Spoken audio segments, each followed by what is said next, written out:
Doctor Who is pretty timeless now, isn't it?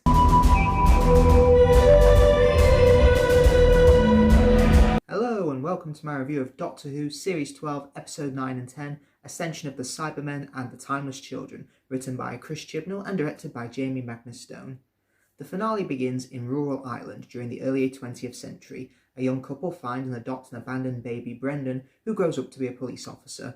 On an early assignment, he is shot and falls off a cliff during a confrontation with a criminal, but miraculously survives unscathed.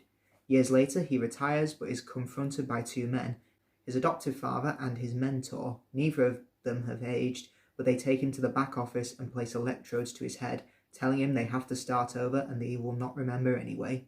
In the far future, the last of humanity is hiding from the last of the Cybermen, who have hunted them down to extinction.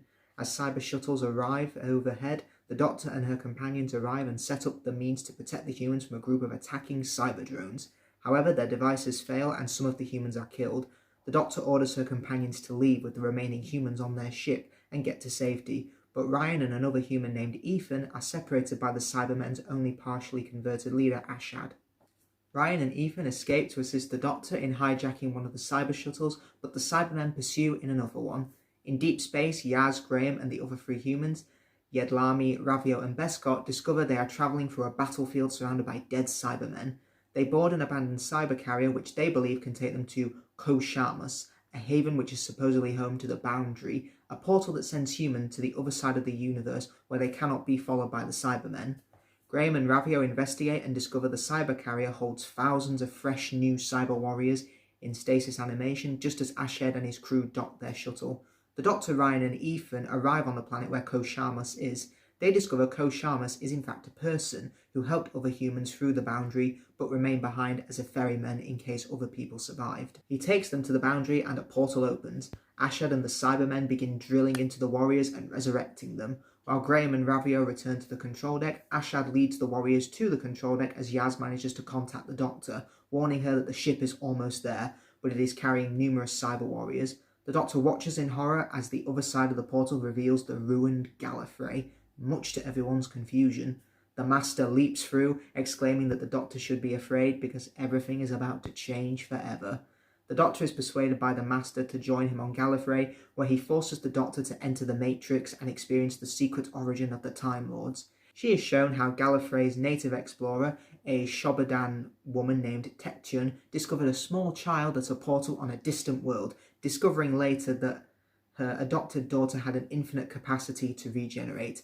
Tekchun experimented on the child for years, forcing many regenerations, until she discovered the secrets of her gift. This gift allowed Shobodan society to flourish. Later, the species discovered time travel, grew arrogant, and renamed themselves the Time Lords, gifting the girl's power to others in the species, but limiting it to 12 regenerations per Time Lord. The Master then reveals to the Doctor that she is in fact that child, the timeless child, and that her entire history is a lie. From the Matrix chamber, the Master then invites Ashad to bring the Cyber Empire to Gallifrey and discusses a potential alliance. Ashad reveals his plan to use a death particle created by the Cyberium, the entirety of the Cyber Empire's knowledge and tactical thinking, to wipe out all organic life in the universe once he has ascended to a wholly technological being and turned the Cybermen from cyborgs to robots. Having initially presented Gallifrey as a gift to Ashad, the Master discovers that he cannot absorb the Cyberium for himself while Ashad is still alive. The Master kills him with the tissue compression eliminator and absorbs the Cyberium. Meanwhile, aboard the cyber carrier, the humans lose one of their number, while Yaz and Graham successfully implement a plan to hide in cyber armour. Disguised, they are able to save the lives of Ryan, Ethan and Koshamus at the site of the portal to Gallifrey. Reunited, the humans follow the Cyberman fleet to the planet. Within the Matrix, the Master continues to telepathically guide the Doctor through the discovery of her earliest memories of her life. She is shown herself sitting with her adopted mother as she is inducted into the Division, a clandestine Gallifreyan organisation charged with interfering with the course of the history of the universe. This and her later history within the Division is redacted, save for its retelling with a fictional story about Brendan, a young, immortal Irish policeman. The Master telepathically transmitted these visions to her as she did battle with Ashad previously. The visions of Brendan's life end with his memories being wiped by his father and the Chief of the Guard, as presumably Takchin and the Division Chief did to the Doctor. The Master then shows her that using the knowledge gained from Ashad, he has converted the dead bodies of the Time Lords into a new race of Cybermen, with the capacity to infinitely regenerate and will conquer the whole of the universe. The Master then leaves her trapped in the Matrix, but she is visited there by an apparition of Ruth, a mysterious past incarnation from Fugitive of the Judoon. Ruth encourages her to use her mind to escape the Matrix. She transmits her entire history to it, including the history of the Timeless Child and Ruth.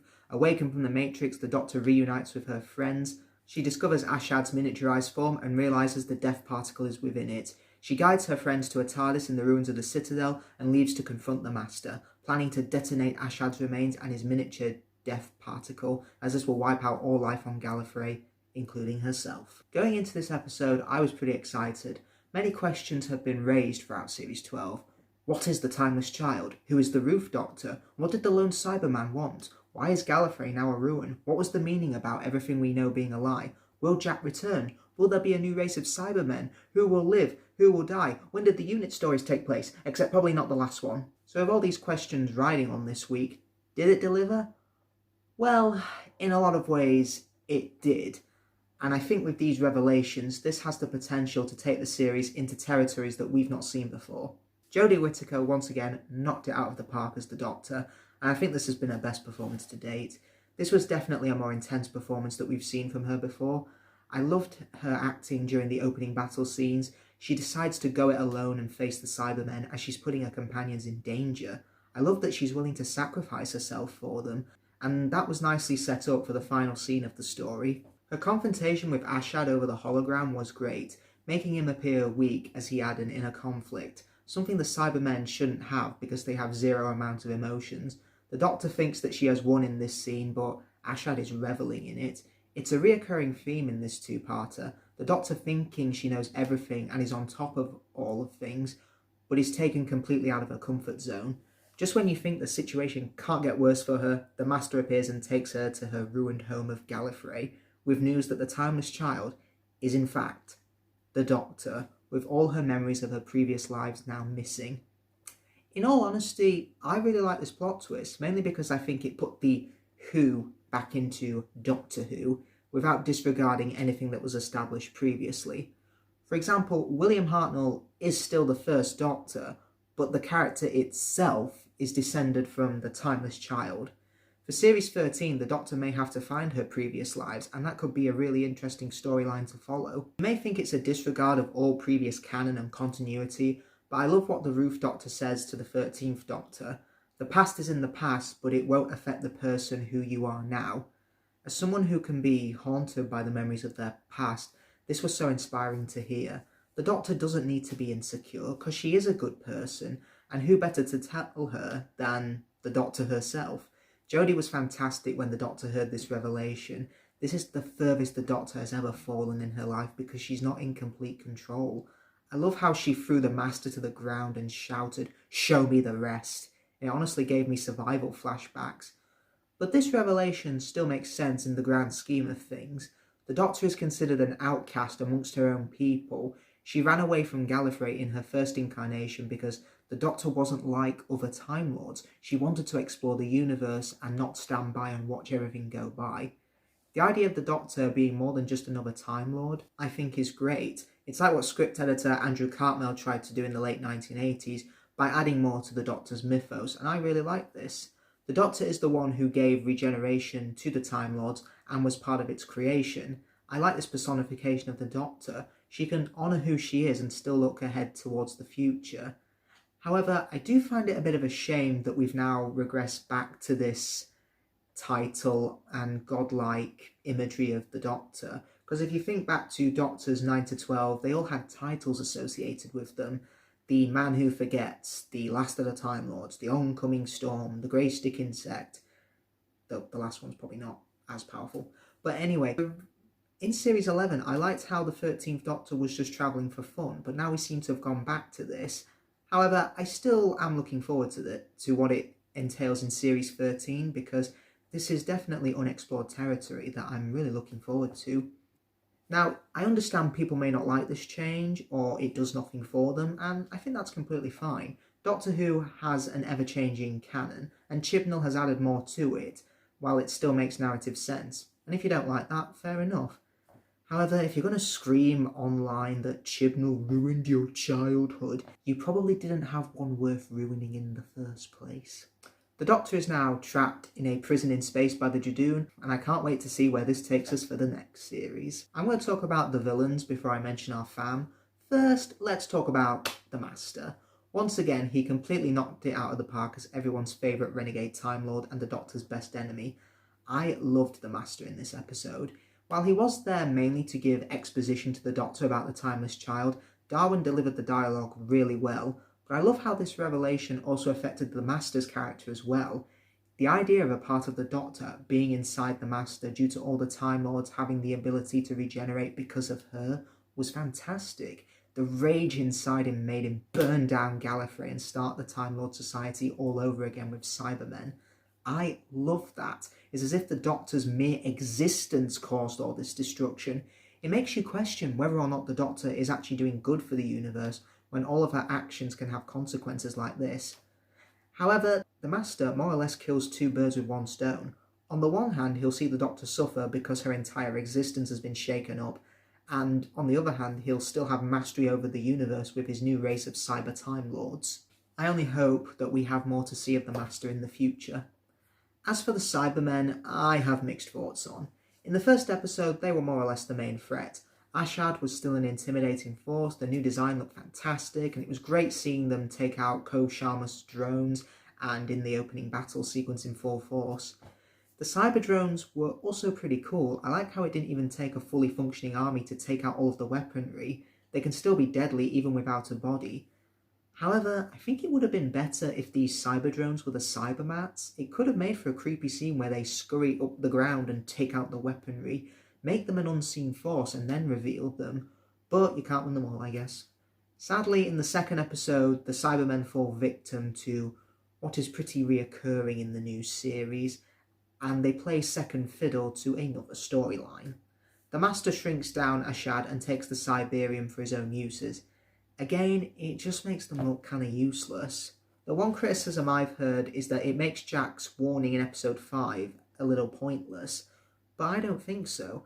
Ashad gets the Cyberium, which leads to a new race of Cybermen, and the Master now desiring it, which leads to a mixture of Cybermen and Time Lords being created, which will threaten the entire universe, so I don't think his warning was pointless.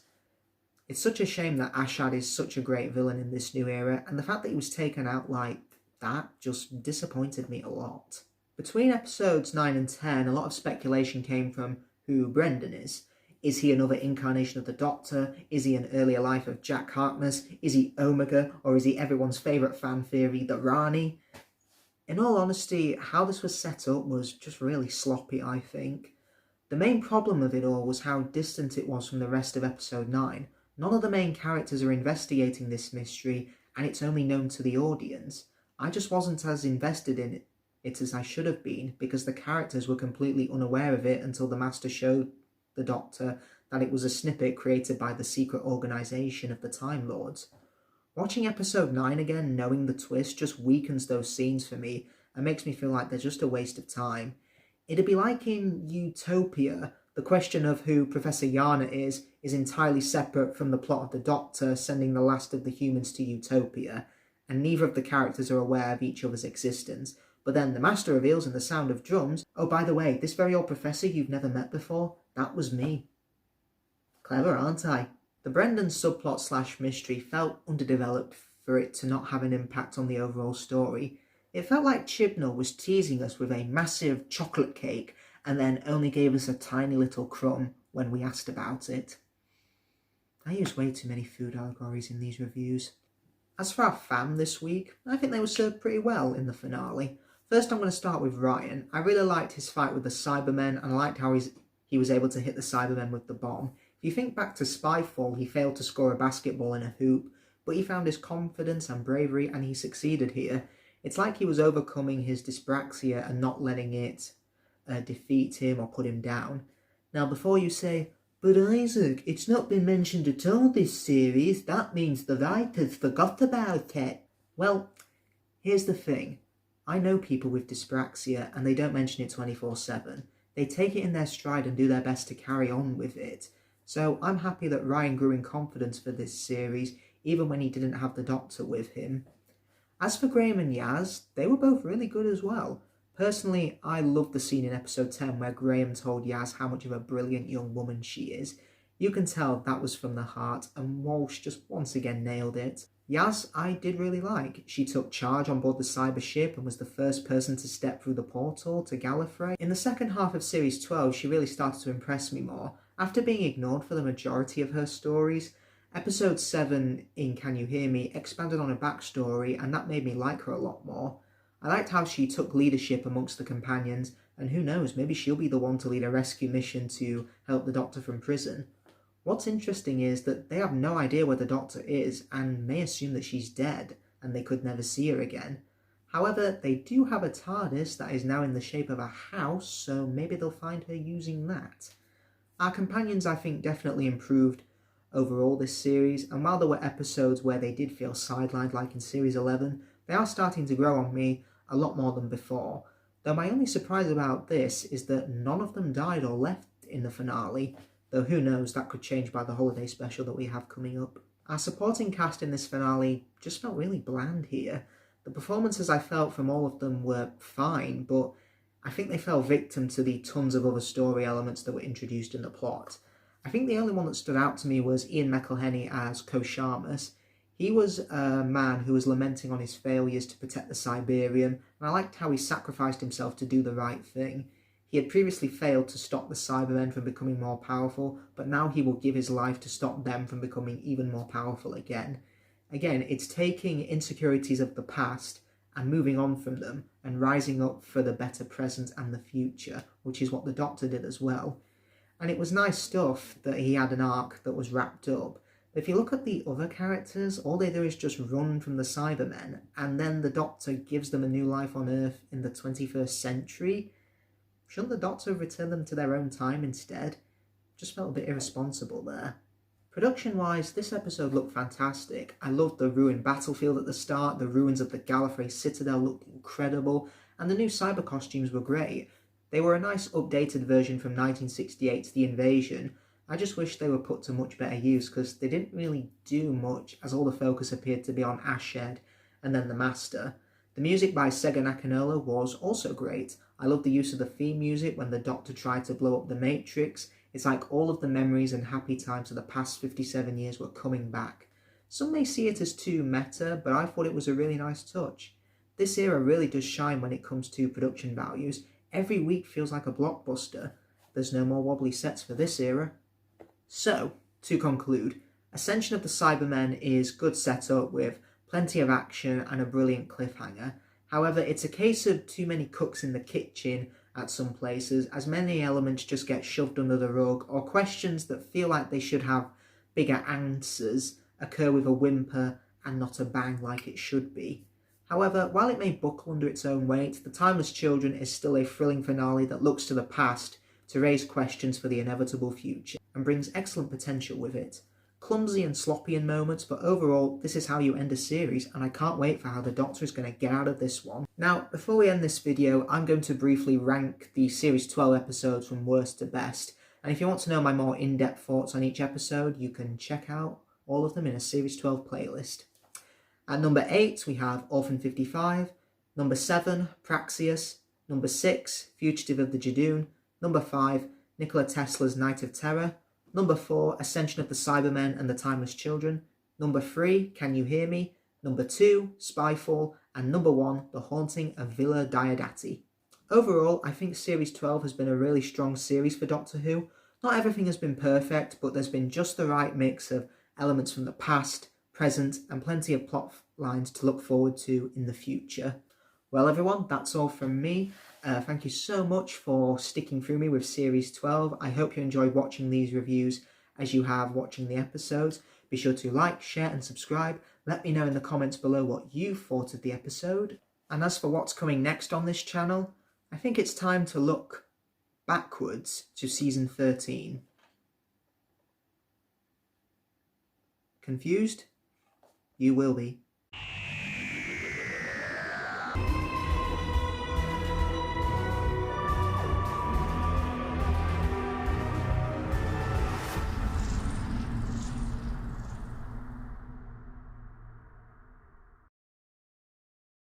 she is shown Gareth. Who's Gareth? Who's